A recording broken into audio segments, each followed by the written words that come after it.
इहे नवरात्र के बेला बा। सबकर पति अपने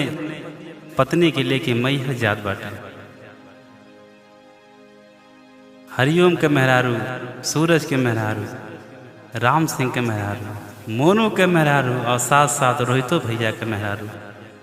निहोरा करत तारी कि ये जी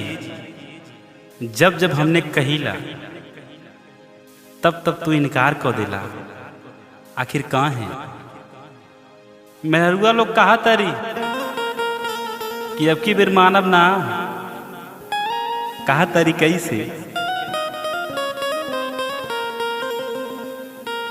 कि बेरी बेरी कहिला तू करे लाइन कहर सैया अब की बेरी हे राजा अब की बेरी चला ना माई दरबार सैया अब की बेरी चला ना माई दरबार सैया अब की बेरी। बेरी बेरी कहिला तू करे लाइन कहर सैया अब की बेरी, बेरी बेरी कहिला तू करे लाइन कहर सैया अब की बेरी हे राजा अब की बेरी चला ना माई दरबार सैया अब की बेरी चला ना माई दरबार राजा अब की बेरी।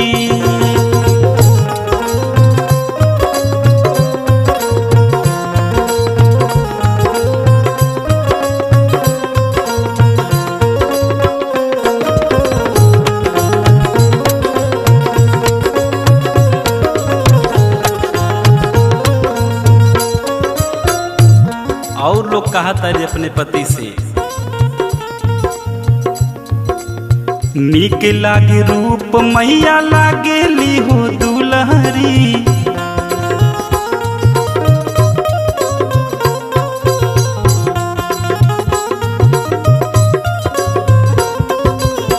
दुलरी के चुनरी में रूप लागे सुनहरी,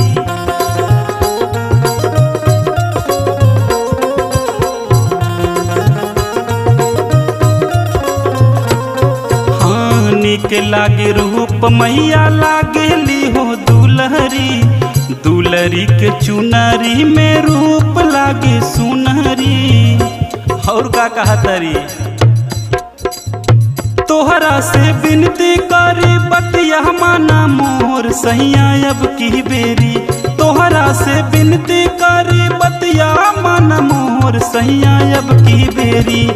हे राजा अब की बेरी चला ना माई दरबार सैया अब की बेरी चला ना माई दरबार सैया अब की बेरी।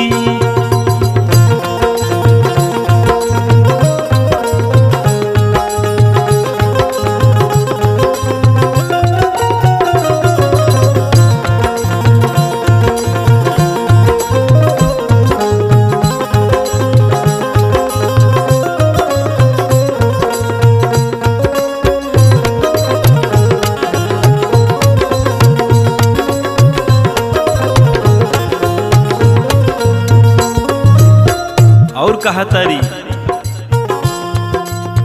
दर्शन के तर से ला हमारो नजरिया,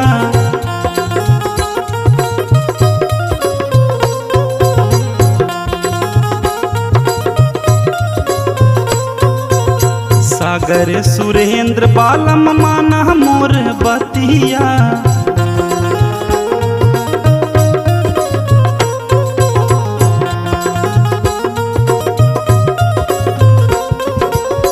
दर्शन के तारे से ला हमारो नजरिया, सागर सुरेंद्र बालम माना मोर बतिया। कहा तारी कि राजा ये एगो हमार इच्छा बा, यहू के पूरा कर दी। बतिया हम कहीं सैया काला तू विचार सैया अब की बेरी, बतिया हम कहीं राजा काला तू विचार सैया अब की बेरी हे राजा अब की बेरी चला ना माई दरबार सैया अब की बेरी चला ना माई दरबार सैया अब की बेरी चला ना माई